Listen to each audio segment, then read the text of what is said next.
course, people say, well, should we use consultants? Well, I don't think high-priced consultants are the answer here. So you remember that we need to own the strategy for the company. And for outsourcing that to a consulting organization to do that in kind of in a turnkey way, and the knowledge is going to remain with them. And also typically we're using, some kind of a, out of the box framework and, tech stack, AI tech stack they're providing. Most of the time, that's not going to be the right solution for your company. Sometimes it will, but most of the time it won't be. So you're going to end up spending a lot of money with one of the big consulting companies that are basically promoting, whatever they think is going to be the out-of-box AI solution that's going to meet everybody's needs, including yours. And you're going to end up with something that's extremely under-optimized and could be not strategically viable for your business.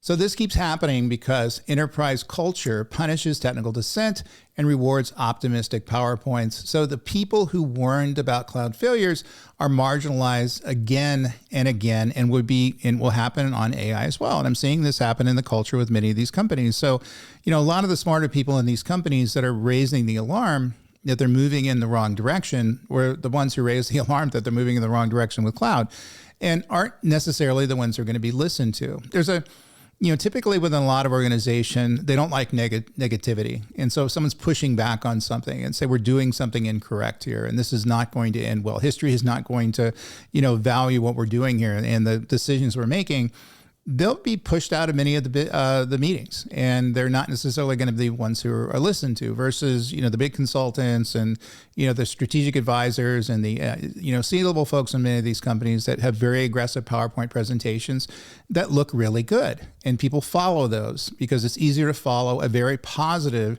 PowerPoint presentation, an AI strategy that's in a box versus follow somebody who's basically alerting you to the fact there's a lot of work that needs to be done to find strategic advantage with any technology, cloud computing and AI.